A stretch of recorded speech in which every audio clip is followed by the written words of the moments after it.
It seems to me that demon-possessed individuals have no clue that they're possessed. They are benevolent in so much as the person who is affected has no problem serving the demon that's within them. Until confronted and challenged,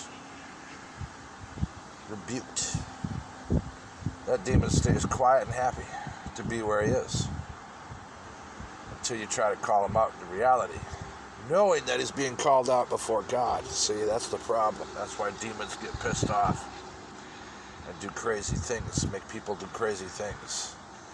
It's not so much that they exist in doing their sin with the person they occupy, it's the fact that if you call them out, not knowing exactly who or what it is, but knowing that he's in there, making the victim of the demon aware that they are a recipient of evil forces manipulating them.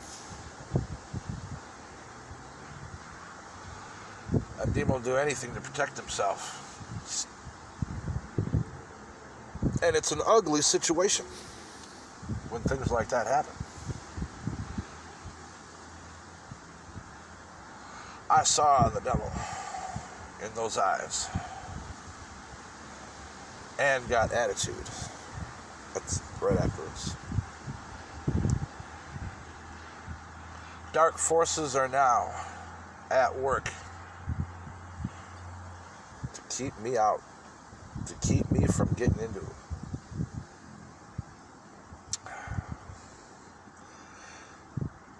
The devil knows who you are and what you're about and wants you out at all costs. That's just how it is.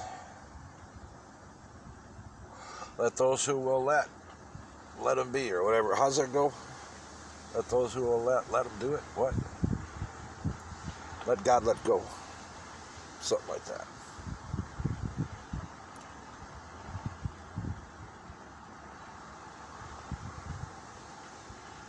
Oh, there's a lot of factors involved. You can't just go around and start casting out demons. Just walk around like some crazy fool going, I'm going to cast out demons today. Let me go look for some. Even if you know where to look, you can't just walk up there and start doing it. And there's a lot of possessed.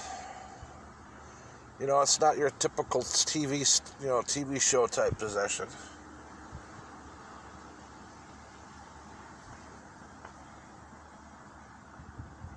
Don't think of the demons as being crazy fools. They're smart and crafty.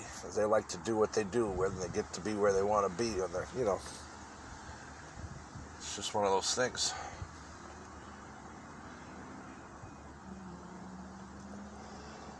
But there's a lot of dark forces that operate all around us at all times. They're everywhere. You say God is everywhere? So is the devil. The devil knows who you are, works against you.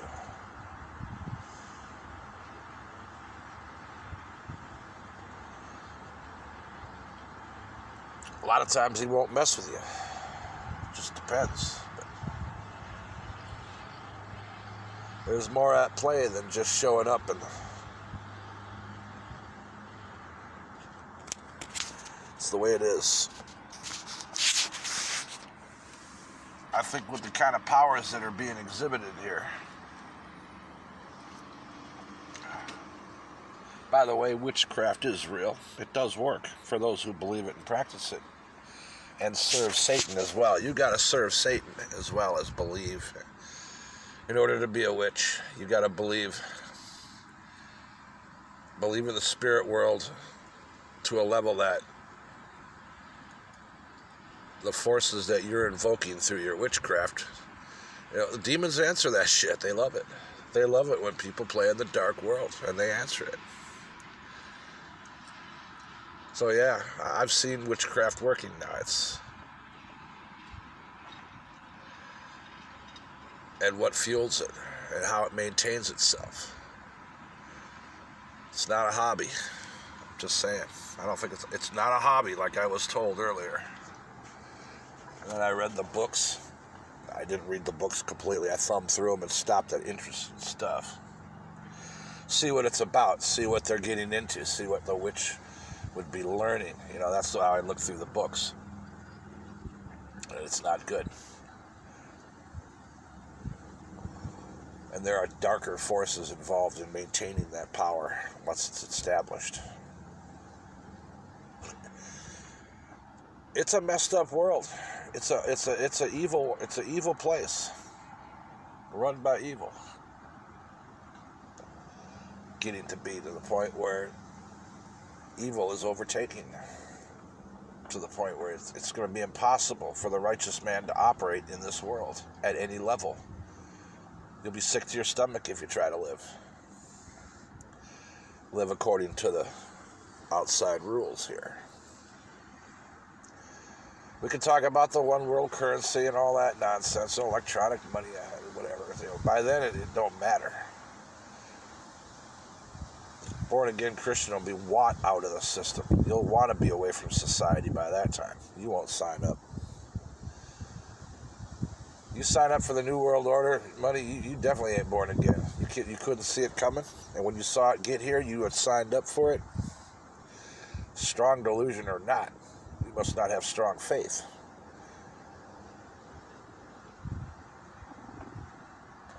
It's hard enough to duck and dodge sin every day. You get to one that big where you're going to sell your soul, you better be awake. How can you not be awake? Everyone who signs up and sells their soul are sleeping into people who are asleep at the wheel.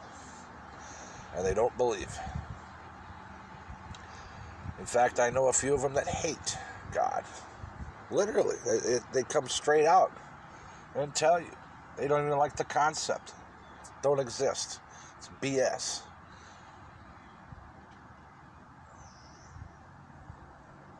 Atheist on steroids. You know what I mean? You can't tell them nothing, teach them nothing, show them nothing. They're gone.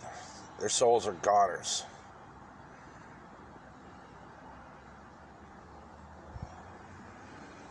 Billy Graham and the Pope could show up at the door and preach to them. They wouldn't want to hear it. And they wouldn't believe it. You know what I'm saying? There are lost souls that will remain lost, stay lost, and they want to be lost in the dark world of sin. Not even calling it sin, because it's a free country. It's a free, we can do what you want. Gay is okay. That's an example. That's not the issue. Gay is not the issue here, but it's an example of how people have just thrown out morality and righteous activity and just say, you can do what you want. Witchcraft don't affect you unless you're being cast a spell upon. And I've seen it in firsthand already. It's a little creepy.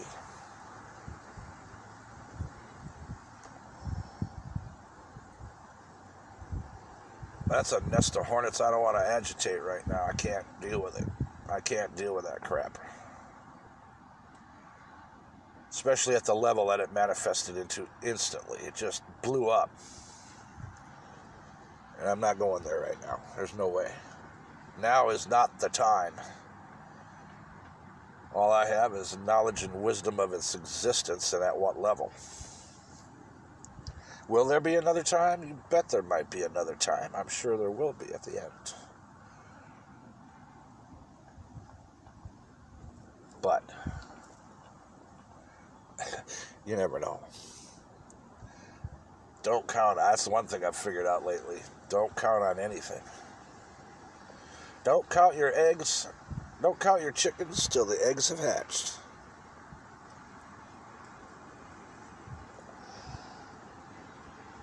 All that gobbledygook make any sense?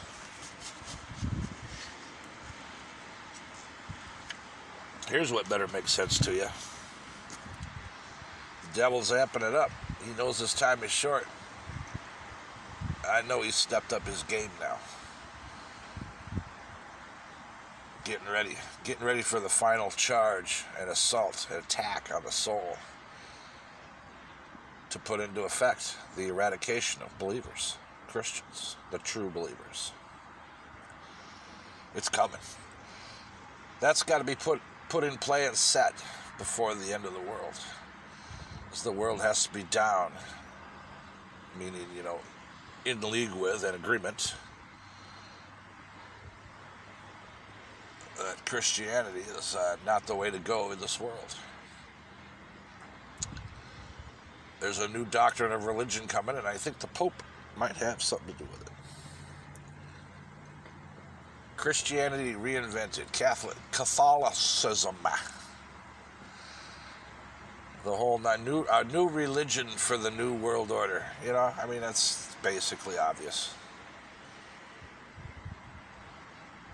God's got to pour out that knowledge, pour out His Spirit to counteract this.